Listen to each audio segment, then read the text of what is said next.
Hello दोस्तों, कैसे हैं आप सब। आज की इस वीडियो में हम जानेंगे कि अगर हमें पुलिस के द्वारा पकड़ लिया जाता है और हमें कोर्ट में पेश नहीं किया जाता है, यानी पुलिस ने हमें पकड़ लिया और उन्होंने हमें थाने में ही बंद रखा जबकि 24 घंटे से ज़्यादा का वक्त हो गया है, तो हमें क्या करना चाहिए। आज की इस वीडियो में इसी बारे में जानेंगे और जानेंगे इससे जुड़ी हुई तमाम ऐसी जानकारियों के बारे में। तो चलिए फटाफट वीडियो शुरू करते हैं। मेरा नाम है राहुल सिंह और आप देख रहे हैं एडो हेल्प अस। दोस्तों, वीडियो में आगे बढ़ने से पहले छोटी सी रिक्वेस्ट करूंगा, अगर आप इस चैनल पर नए हैं तो प्लीज़ चैनल को सब्सक्राइब कर लीजिए, क्योंकि इस तरीके की वीडियो मैं अक्सर आपके लिए लाता रहता हूँ। तो सबसे पहले तो हम ये जान लेते हैं कि गिरफ्तारी किसे कहते हैं। तो गिरफ्तारी का सीधा सा मतलब यह है कि किसी ऐसे व्यक्ति को पकड़ना जिसने अपराध किया है या उसके जरिए अपराध किए जाने का शक है। यहाँ पर आपको बता दें कि गिरफ्तारी में उस शख्स के कई अधिकार निलंबित हो जाते हैं।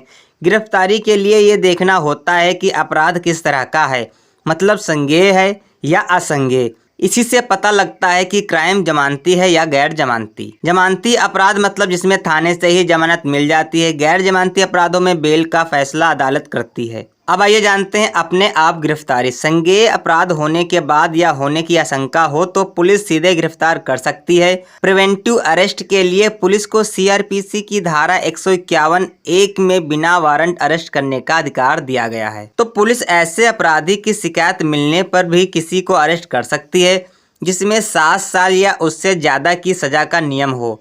यह बात सीआरपीसी की धारा 41 में बताई गई है।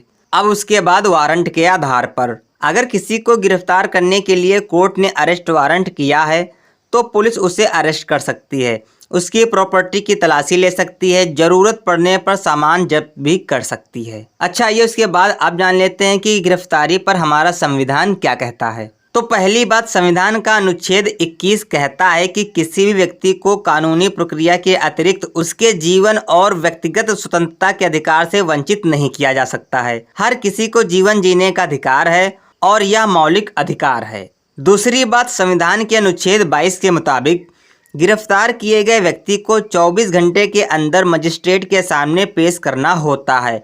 गिरफ्तारी से पहले इसका कारण भी बताना जरूरी होता है। अब यहाँ पर एक सवाल बनता है कि क्या पुलिस हमें 24 घंटे से ज़्यादा हिरासत में रख सकती है।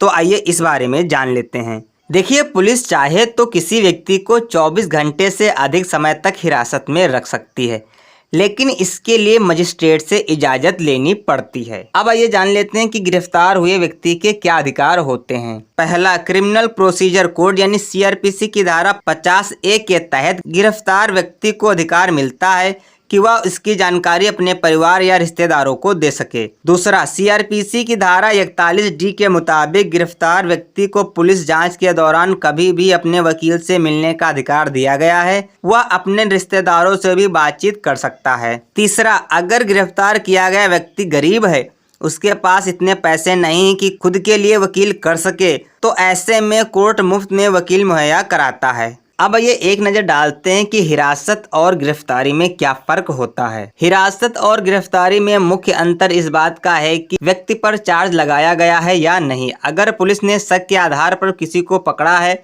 आरोप नहीं लगाए हैं, तो पूछताछ के बाद भी उसे छोड़ा जा सकता है। लेकिन गिरफ्तारी तभी हो सकती है जब उसके खिलाफ आरोप लगाए गए हों। हिरासत यानी कस्टडी भी 2 तरह की होती है, पहली पुलिस कस्टडी और दूसरी जुडिशियल कस्टडी। जब पुलिस को किसी व्यक्ति के खिलाफ सूचना या शिकायत मिलती है या शक होता है तो पुलिस उसे गिरफ्तार करके हवालात में रखती है।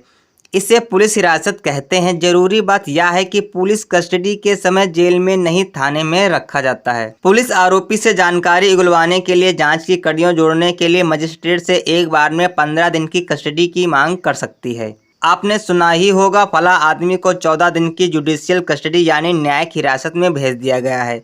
ऐसी कस्टडी में आरोपी को मजिस्ट्रेट के आदेश पर जेल में रखा जाता है। लेकिन यहाँ पर एक बात का ध्यान रखिएगा कि यदि अगर मामला देश की अखंडता या सुरक्षा से जुड़ा हुआ है और केस अनलॉफुल एक्टिविटीज यानी प्रिवेंशन एक्ट UAPA कानून 1967 के तहत दर्ज हो तो नियम सख्त हो जाते हैं। इस कानून के तहत जांच एजेंसियां बिना वारंट किसी को भी हिरासत में ले सकती हैं। पुलिस कस्टडी 30 दिन और न्यायिक हिरासत 90 दिनों तक की हो सकती है। ऐसे मामलों में जमानत भी आसानी से नहीं मिलती है। अब ये जानते हैं कि अगर पुलिस पकड़ ले पर कोर्ट में पेश ना करे तो क्या करें, कहाँ जाएं? तो दोस्तों, नियमों को नज़रअंदाज करके कस्टडी में रखने को अवैध हिरासत कहते हैं।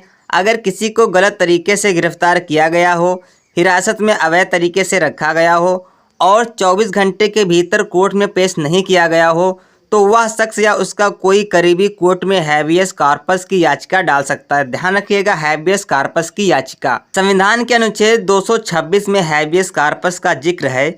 हाई कोर्ट और सुप्रीम कोर्ट इन याचिकाओं को प्राथमिकता पर सुनते हैं।